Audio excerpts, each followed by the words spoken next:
قال رسول الله صلى الله عليه وسلم لا صلاة لمن لم يقرأ بفاتحة الكتاب।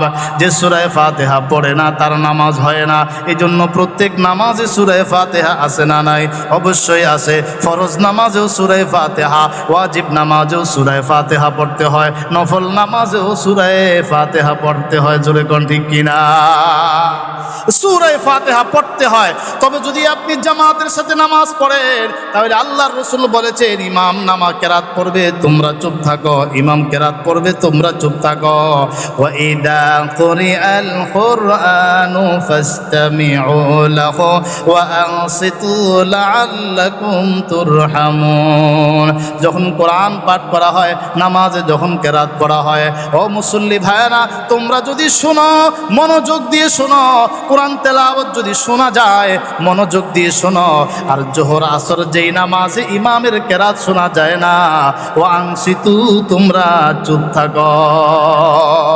قال رسول الله صلى الله عليه وسلم من كان له امام فقراءة الامام له قراءة। আল্লাহর রাসূল বলেন যার জন্য ইমাম আছে, ইমামের কেরাত হলো তার কেরাত, নামাজ হলো আল্লাহর দরবারে আল্লাহর সাথে কথা বলার জায়গা। মুমিন বান্দা ইমাম সাহেব মুসল্লিদেরকে নিয়ে আল্লাহর সঙ্গে কথোপকথন করেন, আল্লাহর সঙ্গে কথা বলেন। আপনি যখন প্রধানমন্ত্রীর দরবারে যাবেন, আপনার এলাকার পক্ষ থেকে, আপনার 100 জন 500 জনের জামাতের পক্ষ থেকে কথা বলার জন্য আপনি একজনকে নিযুক্ত করেন। নামাজ পড়ার জন্য আসছেন, আল্লাহর সঙ্গে কথা বলবে, কথা বলবে আল্লাহর সঙ্গে একজন কয়জন? এজন্য ইমাম কথা বলবে, ইমাম কেরাত পড়বে আর তোমরা চুপ থাকবে। আল্লাহ বুঝার তৌফিক দান করেন। জোরে বলেন আমিন। আল্লাহর রাসূল সাল্লাল্লাহু আলাইহি ওয়াসাল্লাম বলেন, আবু দাউদ শরীফে হাদিসের মাঝে হাদিস এসেছে, কাসসামতুস সালাতা বাইনি ওয়া বাইনা আবদি। আল্লাহর রাসূল আল্লাহ পাক রব্বুল আলামিন বলেন, আমি নামাজকে ভাগ করে দিলাম আমার মাঝে আর বান্দার মাঝে। বান্দা নামাজে দাঁড়ায় যখন পড়ে আলহামদুলিল্লাহি রাব্বিল আলামিন, আল্লাহু আকবার, এই নামাজের মাধ্যমে বান্দা আল্লাহর সঙ্গে কথা বলতে পারে। বান্দা নামাজে দাঁড়ায় যখন বলে আলহামদুলিল্লাহি রাব্বিল আলামিন, আল্লাহ তাআলার আরশে কুদরতি রিং বেজে ওঠে। আল্লাহ তাআলা কলটা রিসিভ করে জবাব দেন, হামিদানি আবদি, আমার বান্দা আমার প্রশংসা করেছে। বান্দা যখন নামাজে দাঁড়ায় বলে আর রহমানির রহিম, আল্লাহ পাক রব্বুল আলামিনের আরশে কুদরতি কল বেজে ওঠে, বা আল্লাহ পাক রব্বুল আলামিন কলটা রিসিভ করে জবাব দেন, আসনা আলাইয়া আবদি। বান্দা যখন নামাজে দাঁড়ায় পড়ে মালিক ইয়াউমিদ্দিন, আল্লাহর পক্ষ থেকে জবাব দেওয়া হয়, মাজ্জাদানি আবদি। আল্লাহু আকবার। এভাবে এক একটা আয়াত পড়তে থাকে আর আল্লাহ তাআলা এক একটা আয়াতের জবাব দিতে থাকেন। সুবহানাল্লাহ। ওয়াজ মাহফিলে ইবাদত, যেখানে কোরআনী আলোচনা হয় আল্লাহর রহমত নাজিল হয়, যেখানে ওলামায়ে কেরামের আগমন হয় আল্লাহ তাআলার রহমত নাজিল হয়। প্রিয় ভাইয়েরা, আমি আপনাদের সামনে সূরাতুল ফাতিহা, কোরআনে কারীমের পহেলা সূরা, এই ছোট্ট একটি সূরা সূরাতুল ফাতিহা তেলাওয়াত করেছি। নবীজির লক্ষ লক্ষ হাদিস থেকে ছোট্ট একখানা হাদিস আপনাদের সামনে পাঠ করেছি। হাদিসের অর্থ, আল্লাহর রাসূল বলেন, ক্বালা রাসূলুল্লাহি সাল্লাল্লাহু আলাইহি ওয়াসাল্লাম, আফযালুয যিকরি লা ইলাহা ইল্লাল্লাহ। সবচাইতে শ্রেষ্ঠ জিকির লা ইলাহা, বলেন না, সবচাইতে শ্রেষ্ঠ জিকির লা ইলাহা ইল্লাল্লাহ। ওয়া আফযালুদ দুআ আলহামদুলিল্লাহ, সবচাইতে উত্তম দোয়া আলহামদুলিল্লাহ। সূরা ফাতিহা এক নাম সূরা ফাতিহা, সূরা ফাতিহার আরেক নাম সূরাতুদ দোয়া, সূরাতুল ফাতিহার আরেক নাম সূরাতুশ শিফা, সূরাতুল ফাতিহার আরেক নাম সূরাতুশ শাফিয়া, সূরাতুল ফাতিহার আরেক নাম সূরাতুল হামদ, সূরা ফাতিহার আরেক নাম সূরাতুশ শুকর, সূরা ফাতিহার আরেক নাম সূরাতুদ দোয়া, সূরাতুস সাবঈল মাসানি, এইভাবে সূরা ফাতিহার সূরাতুল আসাস, সূরাতুল উম্মুল কোরআন বহু নাম আছে। তাফসীরে বাইজুবিতে পরিষ্কারভাবে উল্লেখ করা আছে সূরা ফাতিহার অনেকগুলো নাম। একটা নাম হলো দোয়া, আরেকটা নাম হলো শিফা।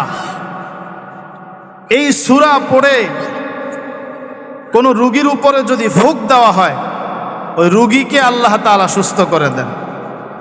যিনি পড়বেন তারও ইখলাস লাগবে, আর রোগীরও আকীদা বিশ্বাস সহি হওয়া লাগবে, তাইলে কাজ হবে। সাহাবায়ে কেরাম সফরে বের হলেন। কিছু দূর যাওয়ার পরে এক এলাকার গোত্রের মানুষগুলোর কাছে গেলেন।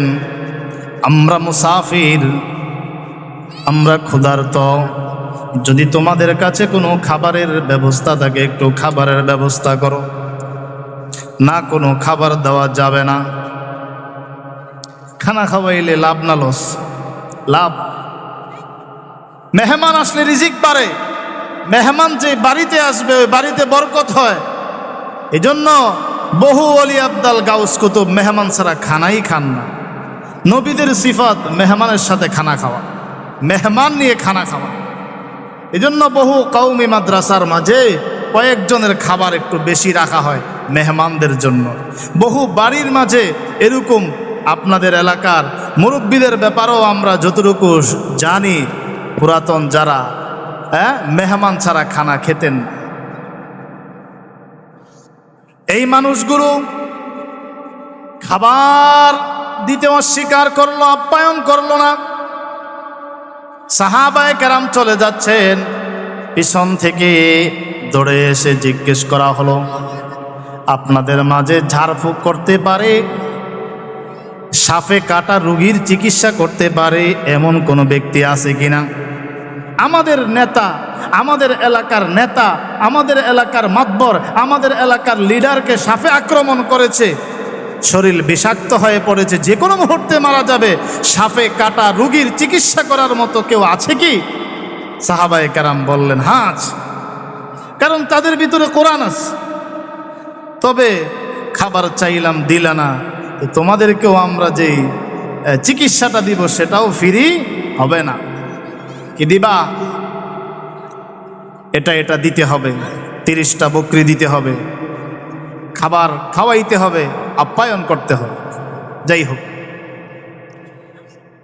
নেতাকে, গোত্রের লিডার মাতবরকে, সাফে কাটা রুগী মাতবরকে আনা হলো। সাহাবায়ে কেরাম বেশি কিছু পড়েন নাই, শুধু সূরা ফাতিহা পড়ে একটু ফু দিয়েছেন, মুহূর্তের মাঝে রুগী সুস্থ হয়ে গিয়েছে। সুবহানাল্লাহ। খাবারও খাওয়াইলো, আবার পুরস্কারও দিল। এই সূরার নাম সূরাতুশ শিফা। এই সূরা ফাতিহায় 7টি আয়াত আছে। এই সূরার আরেক নাম হলো সূরাতুদ দোয়া। দোয়া কিভাবে করতে হবে সূরার মাঝে শিক্ষা দেওয়া হয়েছে।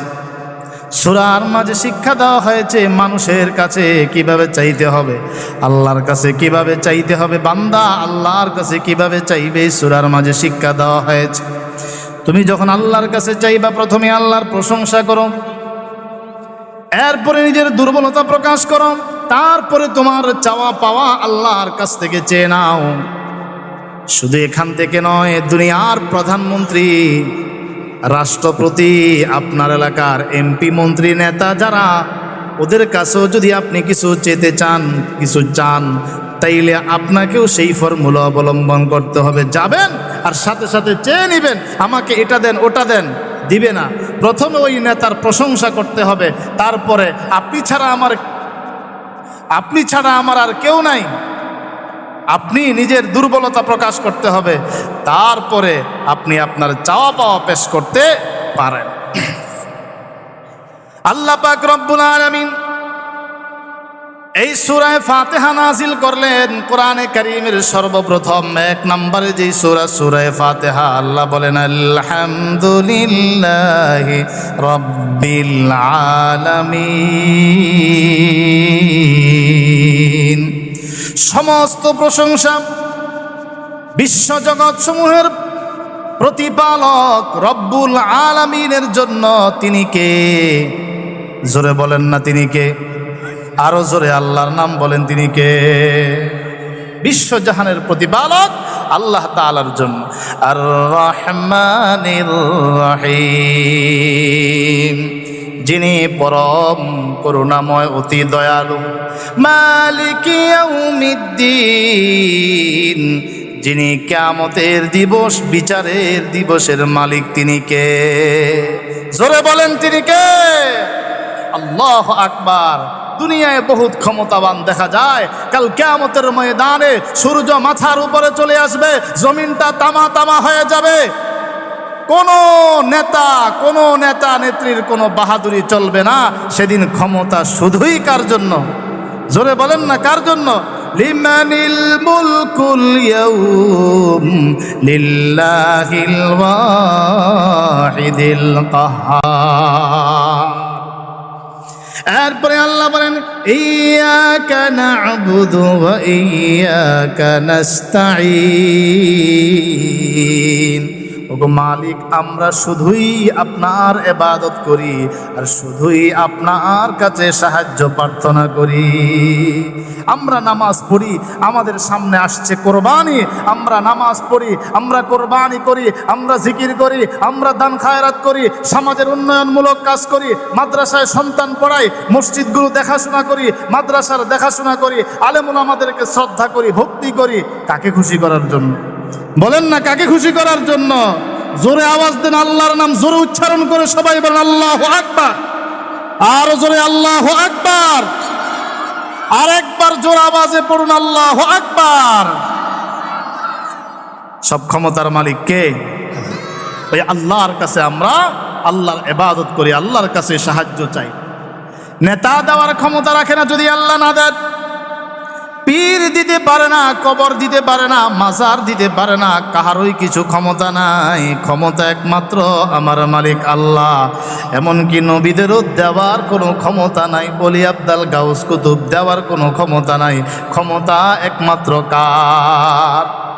ইহদিনাস সিরাতাল মুস্তাকিম সিরাতাল্লাযীনা আন'আমতা আলাইহিম। ও আল্লাহ, একটা জিনিস তোমার কাছে চাই, তুমি আমাদেরকে হিদায়াত দাও, সিরাতে মুস্তাকিমের পথ, জান্নাতের পথে আমাদেরকে পরিচালিত করো। জোরে কোন আমিন। সিরাতে মুস্তাকিম কোনটা? জান্নাতের পথ কোনটা? বলে সিরাতে মুস্তাকিম জান্নাতের পথ হলো ওটা যেটা হলো নবীদের পথ, সিদ্দিকীনদের পথ, শহীদদের পথ, সালেহিনদের পথ, ওলি আব্দাল গাউস কুতুবের পথ। তারা তোমাকে পাওয়ার জন্য, তোমাকে খুশি করার জন্য যেই তরিকায় মেহনত করে, ওই রাস্তায়ও তুমি আমাদেরকে পরিচালিত করো। গায়রিল মাগদুবি আলাইহিম ওয়ালাদ-দাল্লিন। তাদের পথে নয় যাদের উপরে তুমি রাগান্বিত, যাদের উপরে তোমার গজব, তাদের পথে নয় যারা পথভ্রষ্ট। গায়রিল মাগদুবি আলাইহিম তাফসীরে বাইজাবি শরীফে লেখেন, ইহুদিদেরকে উদ্দেশ্য নিয়েছেন। ওয়ালাদ-দাল্লিন উদ্দেশ্য হলো খ্রিস্টানরা। ইহুদি খ্রিস্টান যারা ধর্মের নাম ব্যবহার করে কিন্তু ধর্মের সাথে তাদের সম্পর্ক নাই, যারা ধর্মের নাম ব্যবহার করে, আল্লাহকে বিশ্বাস করে মুখে স্লোগান দেয় কিন্তু একত্ববাদ ইহুদিদের মাঝে নাই, একত্ববাদ খ্রিস্টানদের মাঝে নাই। একত্ববাদ এক আল্লাহর বন্দিগি, আল্লাহকে এক যিনি ইবাদত করে একমাত্র মুসলমান। ঠিক না বেঠিক? জোরে বলেন। الحمد لمن قدر خيرا وخبالا والشكر لمن صور حسنا وجمالا والشكر لمن صور حسنا وجمالا فرد صمد عن صفة الخلق بريء رب نزلي خلق الخلق كمالا لا ضد ولا ند ولا حد لمولى لا ضد ولا ند ولا حد لمولى الآن كما كان ولم يلقى زوالا الآن كما كان ولم يلقى زوالا لا قبل ولا بعد ولا وقت زمانا لا قبل ولا بعد ولا وقت زمانا لا مانع لا حاجب لله تعالى لا مانع لا حاجب لله تعالى ক্বাবলা ওয়ালা বা'দা ওয়ালা ওয়াক্ত জামানা লা মানি আলা হাজিবা লিল্লাহি তাআলা। কবি বলেন সমস্ত প্রশংসা একমাত্র আল্লাহর জন্য। আল্লাহ একক, আল্লাহ এক। কাফেররা আল্লাহর পরিচয় জানতে চায়। মুহাম্মদ তুমি যেই রবের দিকে আমাদেরকে ডাকো, রবের পরিচয় দাও। আল্লাহ সূরা ইখলাস নাজিল করে পরিচয় দিলেন আল্লাহু আহাদ, আল্লাহুস সামাদ। আল্লাহর পরিচয় আল্লাহ এক, আল্লাহর পরিচয় হলো আল্লাহুস সামাদ, আল্লাহ বেনিয়াজ। লাম ইয়ালিদ ওয়া লাম ইউলাদ, আল্লাহ কোনো সন্তান জন্ম দেন নাই, আল্লাহকেও কেউ জন্ম দেয় নাই। ওয়া লাম ইয়াকুল লাহু কুফুয়ান আহাদ, আল্লাহর সমকক্ষ এই দুনিয়াতে আর কেউ হয় না। অতএব সূরা ফাতিহা সর্বপ্রথম এখানে মাদ্রাসার মাঝে মারকাজুল ঈমান মডেল মাদ্রাসা, মারকাজুল ঈমান মাদ্রাসা, এই মাদ্রাসায় পহেলা সূরায়ে ফাতিহা শিক্ষা দেওয়া হয়। এটা এমন একটা সূরা হার নামাজে পড়তে হয়, ফরজ নামাজে পড়তে হয়, ওয়াজিব নামাজে পড়তে হয়, সুন্নত নামাজে পড়তে হয়, সুন্নত নফল নামাজে পড়তে হয়, তাহাজ্জুদে পড়তে হয়, আউয়াবিনে পড়তে হয়, ইশরাকের নামাজে পড়তে হয়। এমন কোনো রাকাত নাই যে রাকাতে সূরায়ে ফাতিহা নাই। কথা ঠিক না বেঠিক? অতএব 10 বছর, 20 বছর, 30, 40, 50 বছর হয়ে গেল আপনার, এখনো আপনি সূরায়ে ফাতিহা পড়তে জানেন না, যেটাকে আল্লাহর রাসূল বলেছেন এটা উম্মুল কোরআন। পুরা 30 পারা কোরআনের মা সূরায়ে ফাতিহা। সুবহানাল্লাহ। পুরা 30 পারা কোরআনের মা। 30 পারা কোরআনে কারীমে আল্লাহ পাক রব্বুল আলামিন 3টা বিষয়ের উপরে আলোচনা করেছেন: তাওহীদ, রিসালাত, আখিরাত। আল্লাহর একত্ববাদ, নবীজির রিসালাত, আর হলো পরকাল নিয়ে আল্লাহ তাআলা আলোচনা করেছেন। আর সূরা ফাতিহার মাঝেও এই 3টা বিষয়ের আলোচনা: তাওহীদের আলোচনা, কিয়ামতের আলোচনা, রিসালাতের আলোচনা। আল্লাহু আকবার।